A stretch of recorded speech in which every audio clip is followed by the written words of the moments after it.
Is Eric Bieniemy headed to a new team? We'll talk about that. Derek Carr, Aaron Rodgers, and a lot of the big questions around the NFL. It's the Locked On NFL podcast. Let's get into it. You are Locked On NFL, your daily NFL podcast. Part of the Locked On Podcast Network, your team every day.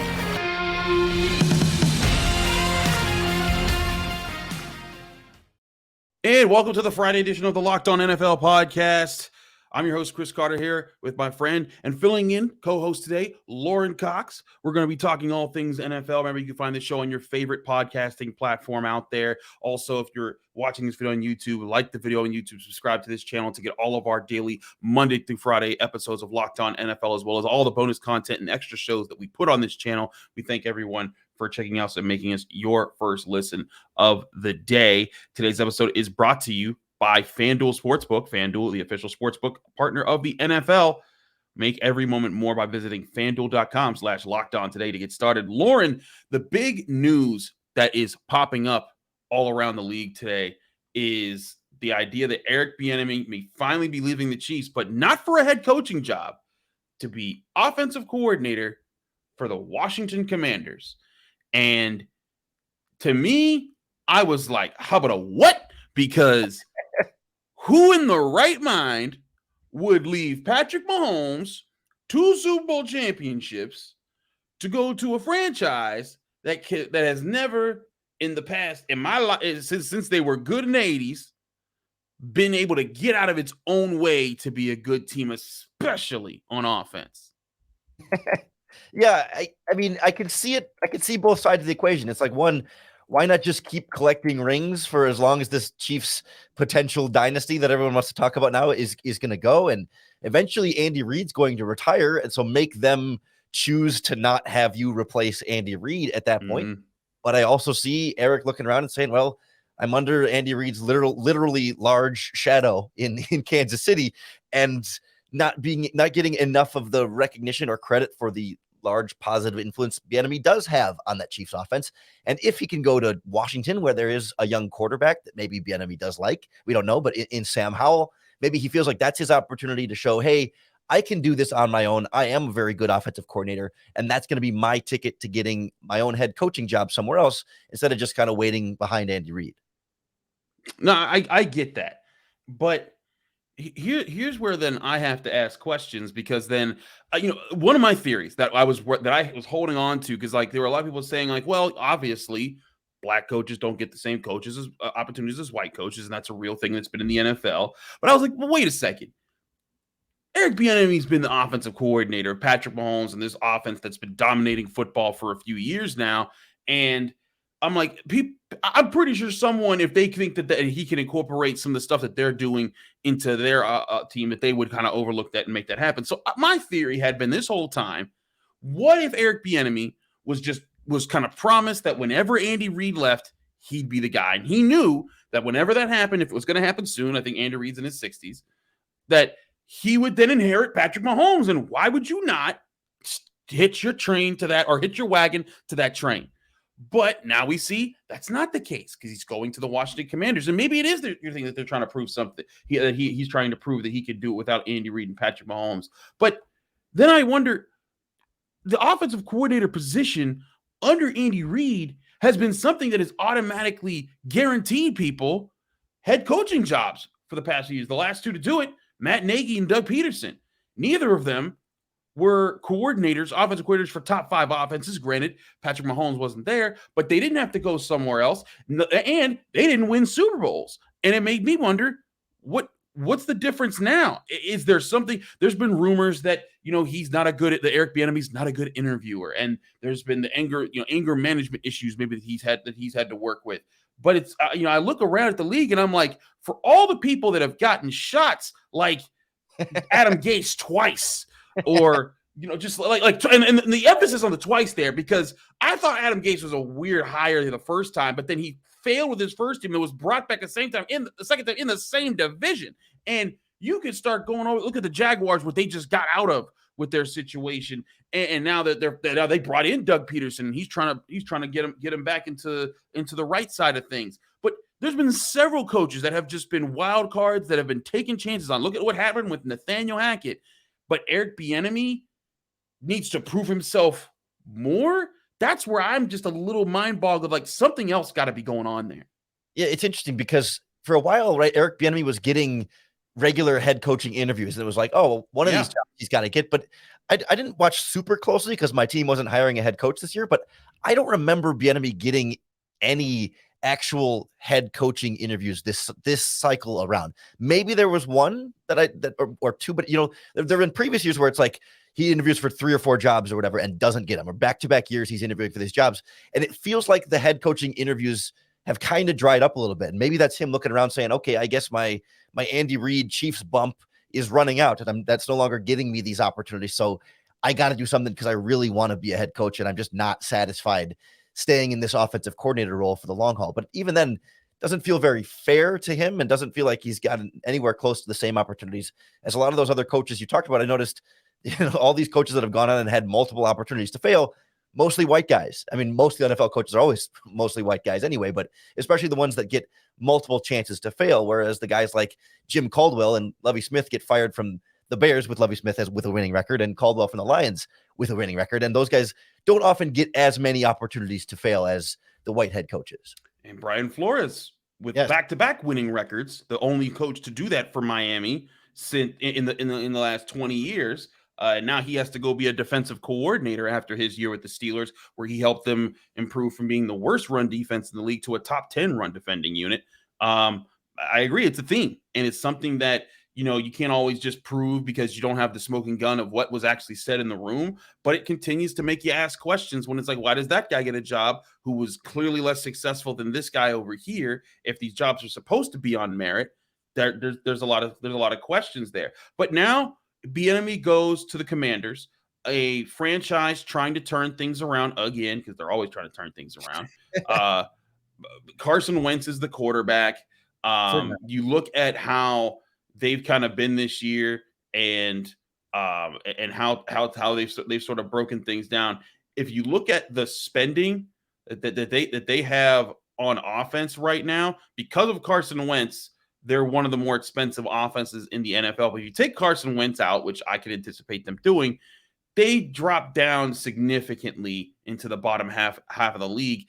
And it makes me wonder, what would Eric Bieniemy have to do to fix Washington's offense and get the Commanders to being an offense that people would recognize and be like, whoa, wait a second, they're an actual problem?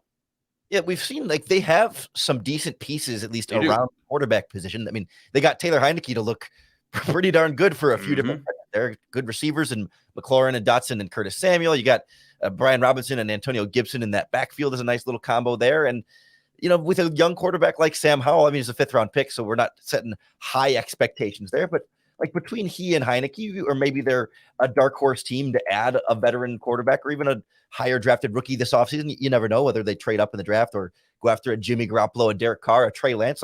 There's some real just potential there. A little bit of an open slate to either put in a better quarterback with a decent supporting cast or really juice up the supporting cast around the quarterbacks they do have that are unproven or still developing in that way. And that's Bieniemy's time to shine. Here you go. Let's see what you can do with the resources we already have. It's not a horribly bare kitchen, but there's an opportunity to add a bit more to that this offseason and put him in the best position to be the offensive coordinator that works for them.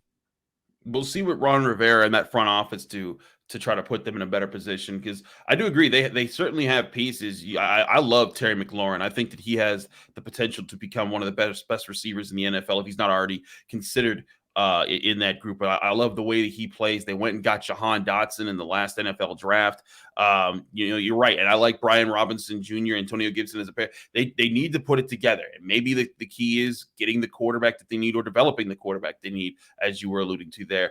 But there's another quarterback that everyone's always talking about, and it is Aaron Rodgers. But there's another guy out there who's floating around, and we now know that he's not going back to the Raiders. It's Derek Carr. I want to ask Lauren about what's going to happen with Derek Carr, because he's visiting with different teams. He's looking for a new home in the NFL, and it might tie into what's going on with Aaron Rodgers. We'll explain what we mean there in just a minute here on the Locked On NFL podcast, the Friday edition, here with Chris Carter and Lauren Cox. But first, before we do any of that, this episode is sponsored by FanDuel. FanDuel, of course, is the number one sports book in America, and they're the official partner of the NFL. And with new customers, you can get a no sweat first bet up to $1,000 right now. That's bonus bets that you get back if your first bet doesn't win. Yes, the NFL season is over, but that's where FanDuel Sportsbook is great.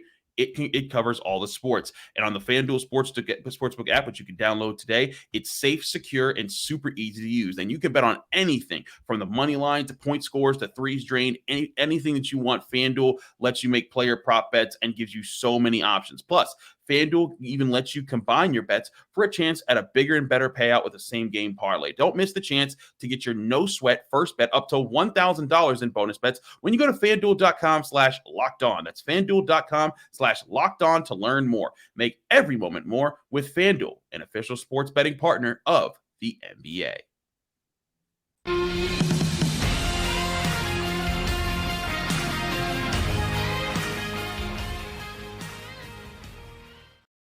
Back here on the Locked On NFL podcast, Chris Carter, Lauren Cox, bringing you here the hits on a Friday. And one of the biggest news that continues to sweep around the NFL is who's talking to Derek Carr. Now, Derek Carr officially visited the Jets, or is set to visit the Jets this upcoming weekend. He's being released by the Raiders. So now there's a sweepstakes to kind of figure out who's going to get him. Ross Jackson was talking on our Locked On podcast network recently about how the Saints could be a front runner to get Derek Carr. But the Jets being in that conversation is interesting. But Lauren, when we were preparing for this show, you brought up an interesting line of succession that could happen about who the Jets really are targeting at quarterback. Yeah, it seems to me like if you're the Jets, you kind of got to play this love triangle game. It's like you're at the bar and you're talking to a couple different girls, and there's one you really want to be talking to, but you gotta be playing the field here and understand that one of them might be a little out of your league or one of them might not be available to you, but there's this other one over here. So you're kind of talking to both, and one's Aaron Rodgers and one's Derek Carr. And I think the big fish here is Aaron Rodgers, and the Packers are saying ideally we get the future Hall of Famer who's definitely on the older side. I mean, he's about 39 years old, but a guy that you feel like you could plug and play and be an instant, certainly division champion contender, maybe even Super Bowl contending team based off of that. But Aaron Rodgers is currently sitting in a dark room with no cell phone and very little access to light and getting meals fed in through a slot as he tries to on his own spiritual journey over the next 4 days or however long it's going to be from here.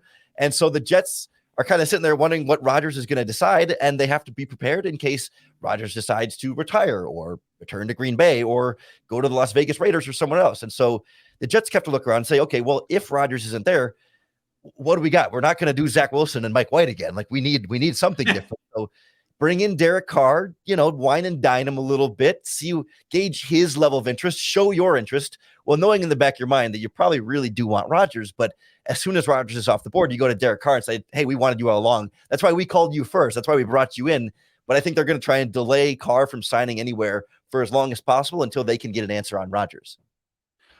I think that is a sneaky plan that they got going on there. And I guess it's not that sneaky, but I think it's a smart way to try to play both sides to get the answer that you want in the end, because nobody knows what Aaron Rodgers wants in the long run. I know that he wants to get paid, and I think that's where this is going to come down to. But if I'm the Jets, and I feel like I'm in a good place that I'm building, that's a young team that's putting a lot of younger pieces in the right spots and developing.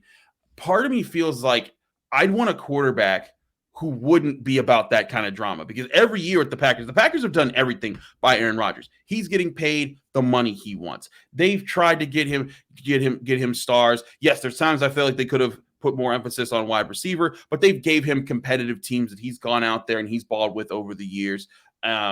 And to me, I felt like there's been some doing right there. And Aaron Rodgers is kind of the guy who's every year is just like, I don't know what I want to do. I might go to Mars. Who knows? I know, but I don't. Yeah, it's just like it's going to go through that process. If you're the Jets and you're Rob Saleh and you are in a place where you're trying to build something and you're trying to make the Jets something that they haven't been for quite some time, I find it hard to think like, oh yeah, let's bring that guy into this locker room and make this a predictable situation. Granted, super talented quarterback and a guy that could still sling the ball, be a guy who was a big playmaker for you. But if I could get a Derek Carr who, whereas there were problems with the Raiders, but he wasn't at the center of them. And in fact, just 2 years ago, I felt like he led the Raiders through what was one of their most tumultuous seasons ever, with John Gruden being fired in the middle of it, multiple first-round draft picks getting in trouble with the law, all the problems they're getting through, and he got them to the playoffs, and they almost beat the Bengals that year in the playoffs. I look at Derek Carr and I say, you know what? You might be a stabilizing figure that we can plug into this group of youngsters and lead them forward. And that's where I'm thinking maybe the Jets are thinking too hard about this. Maybe they just need to pull the trigger, go after Derek Carr, lock that down, and then just focus on keep building what they're building with the younger core that they've been developing. Yeah, I wonder how genuinely a guy like Robert Saleh believes in Zach Wilson, and I wonder if he don't. Well, but what I mean, is you could trade for Aaron Rodgers, and you're going to get 1, maybe 2 years of Rodgers. That's time for Zach Wilson to sit on the bench. Maybe Rodgers isn't a great quarterback mentor developer type, but still at least a year or two for Zach Wilson to sit for a couple years. And then maybe Rodgers leaves and you try it again with Zach Wilson, or you draft a rookie quarterback then and have them compete. And you don't fully give up on Zach Wilson by trading for Rodgers, as opposed to Carr, who you bring him in and you're pretty much locking into Carr for the next 4 or 5 years. It's like he's going to be much more of a short-term stabilizing force. But if they do have some lingering faith in Zach Wilson that's still hidden in there, that they just can't quit him, Rodgers is a way to put a pause on Zach Wilson's career, let things slow down for him a bit more, and then pick back up a year or two from now and maybe win or maybe compete for a Super Bowl for a year or two in between. There's a thought there. There is a thought that you could handle something like that. But then I also wonder, what would it take to get Aaron Rodgers off the Packers' hands?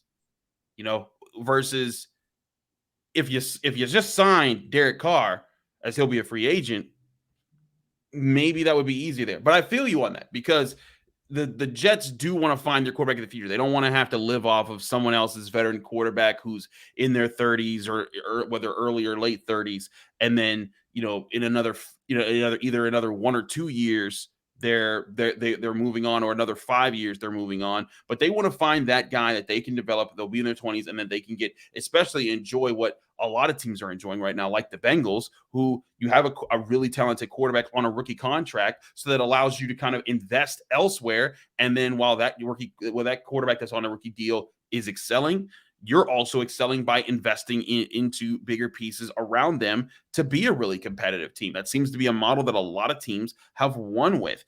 And it does make me wonder, maybe they are thinking along the lines that if they get Aaron Rodgers, it's for a year or two, like you said. But the bottom line is either Zach Wilson will become the quarterback they originally drafted him to be, or they'll draft a new Zach Wilson. Well, they hope not a Zach Wilson. They'll draft the guy that they were hoping Zach Wilson could have been for them. And that, I see merit behind that plan. Yeah, especially if you wonder, if they go all in on building, going win now, try and win with Aaron Rodgers for a year or two, you're likely going to then have this real drop off immediately afterwards, right? Where kind of like the Rams, where it's just like we kind of blew our whole load on trying to win, and now you don't have much cap space or younger players there, and then you can maybe tank that first year afterwards, give Zach Wilson a shot, say it's your team.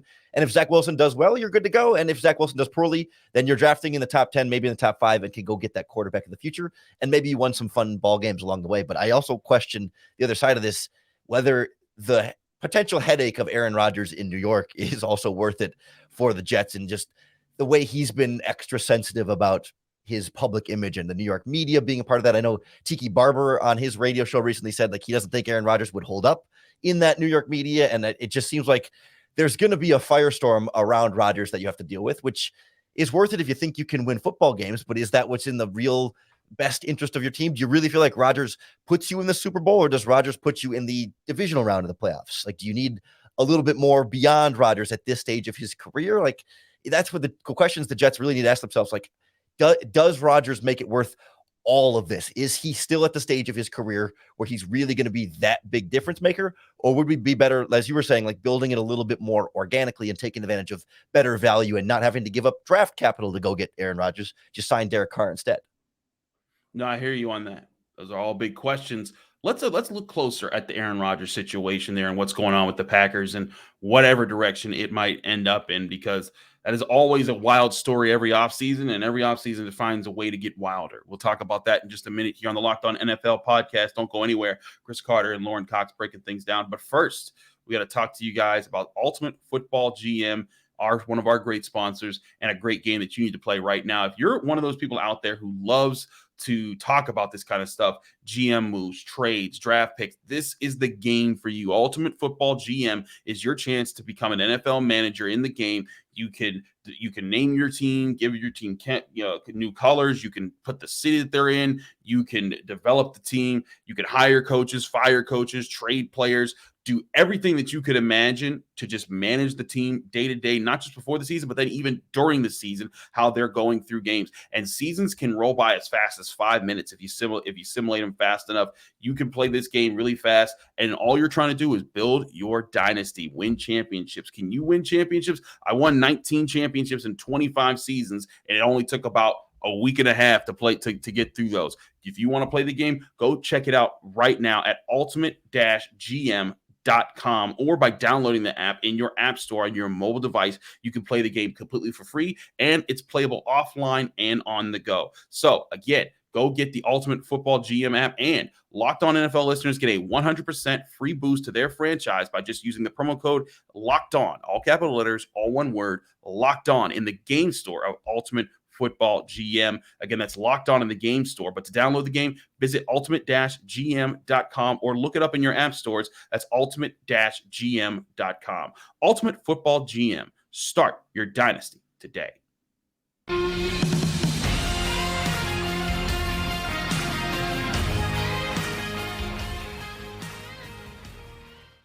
Back here on the Locked On NFL podcast, Friday edition with Chris Carter and Lauren Cox. Lauren, let's talk about Aaron Rodgers for a sec, because every year it just gets weird. And I know that you kind of get to see it up close because you cover the Bears for Locked On Bears, and you're in the NFC North, so you get more reason to kind of see it all the time. But every time, I got to cover the Steelers, man. I got to keep what's going on with the AFC North, AFC in general. It's all these crazy things. And every time I look across the way and I just see stuff's bumping over on with the Packers news, and I'm like, it's Aaron Rodgers again. What's going on here? And the past couple of years, there was the 1 year where he was like, I don't know, maybe I want to leave. And I looked at his contract and I'm like, yeah, he's making like $50 million next year. There's no way he's just gonna up and throw that away. Like people say, oh, he might retire. No, he's not walking away from that kind of money. But the more we get into it, the more questions that seem to pop up every year about what Aaron Rodgers is or isn't going to do. How do you see this playing out this offseason? Is this just another bunch of hoopla, and then he's just going to be the Packers quarterback again next year, and then we're going to be back again here in 2024 in the offseason wondering, what will Aaron Rodgers do? I sure hope not. Yeah, there was a report that came out just this afternoon from a longtime former Green Bay Packers reporter who now does a Substack thing, basically saying the Packers organizationally feel like they're pretty much done with Rodgers and ready to move on in one way or the other, that they're all full on board with Jordan Love and saying, screw it. Like we're not super into this. The Packers have kind of said, like, we'll do whatever Aaron wants. If he wants to play, we'll take him. And if he wants to be traded, we'll trade him. But it seems like their preference would be generally to move on in one way, shape, or form. It's funny. I did today's Locked On Bears podcast about how, like, Bears fans should hope that Aaron Rodgers comes back, because that's what puts the Packers in the worst position long-term, because he's so expensive and he'll require, he always wants his guys brought back in, Randall Cobb and David Bakhtiari and some of these guys that end up costing them more than they're actually worth on the field and end up kind of hurting the team in the short term. But that if they trade him, they're going to get some draft capital for him and clear up a bunch of cap space and be able to build even more around Jordan Love and make Bears fans' lives a little bit more difficult that way. So it feels to me like it feels more like he's either going to retire or get traded to either the Raiders or the Jets. Like those two seem like the two main landing spots that make the most sense in terms of the connections and the positions of both teams. Like, I don't think the Colts want to do another veteran quarterback type run. I don't think Frank Reich with the Panthers wants to do another aging veteran quarterback type run. Like, those seem like teams that would ideally like to go a bit younger at the position and go more long-term there. They're not ready to win now. So it's just a question of what teams might be willing to give up for Rodgers, or if he leaves his darkness escape feeling like, no, I'm done with football and I want to live in this darkness forever and never see the light of day again. I don't know. That would be wild. His guaranteed salary. Sorry, say that again. Or go to Mars, like you said. Or go to Mars. His guaranteed salary this year, according to overthecap.com, is $59.4 million. His cap number will be 31.6, which would be very manageable. This is a guy who is signed through 2026 right now. When he'll be 43 years old. He will be 40 this upcoming season. And it does beg the question, when is that going to happen? But I feel the Packers. I'm tired of this roller coaster. I want to get off. Like, I want to just get back to building and moving forward. You got your Super Bowl with him. You got your Super Bowl with Favre. And cutting off Favre, when they did, allowed them to get Aaron Rodgers in, then eventually get the early Super Bowl that they did with him. I think that even if Jordan Love doesn't end up being your guy, I feel like the Packers need to figure that out sooner rather than later, so that they can either build around him or find the new superstar quarterback that has led this franchise since like the 90s. How they've just had these two guys for so long. I mean, my entire life of watching football, all I remember is Brett Favre and Aaron Rodgers for that franchise. They were able to reduce the contract of Aaron Jones, to free up some space this year. But I think they do need to do a little bit more. And I guess that's where the big question is, and I guess I'm going to ask you this, Lauren, as a guy who covers the NFC North. Are the Packers about to be out of the rotation of being a serious NFC North contender in the next couple of years, if this Aaron Rodgers situation keeps playing out in a crazy way? It really is so dependent on just how good Jordan Love is, because we just don't know. Like, that's such the wild card here. That prior to the Aaron Jones move, the Packers were $16 million over the salary cap this offseason. So, like, they were good, and they're still going to be over. I don't remember the exact number on how much they saved for Aaron Jones. I think it was like $8 or so million-ish. So they might be still $8 or so million over, but like, there's a lot of talk they may have to just cut or restructure or move on from David Bakhtiari in some way, shape, or form, and a couple of other key players and a couple other guys that are free agents that you don't know if they can re-sign, Adrian Amos and Alan Lazard. So, like, the supporting cast around Jordan Love might deteriorate a little bit here and there. They might be able to plug some other pieces in there, unless they trade Aaron Rodgers and free up, $30 million in cap space or whatever it ends up being. And then all of a sudden you can get some better weapons around Jordan Love and better defense around Jordan Love and build the team around the quarterback that they were unable to really do around Rodgers, in some part due to Rodgers' massive salary. And so I feel like right now the balance of power in the NFC North is a little bit wide open, because no one is really that powerhouse right now. I mean, even Green Bay, missed the playoffs, like struggled to down the stretch here. So, like, a 10-win season can be first place in this division. The Vikings always hover right around there. And now the Packers have been hovering right around there. So and the Lions are pushing for that. And of course, the Bears are hoping to do something with the number 1 overall pick and a bunch of salary cap space to get into that conversation. So I think it's going to be a really competitive division. And I think there's a lot of room for any of the 4 teams, likely 3 of them more likely than 1, to take that first place crown. But I think you're still going to see first, second, and third place in the NFC North this year be a game apart each. It'll be a 10-win team, a 9-win team, an 8-win team, something like that. And there won't be that true like front runner until one of these young quarterbacks, establishes themselves, Jordan Love, Justin Fields, or if somehow Jared Goff and the Lions can take a big step forward and hold that for a while. Like, it's up for the grabs and up for the taking for sure.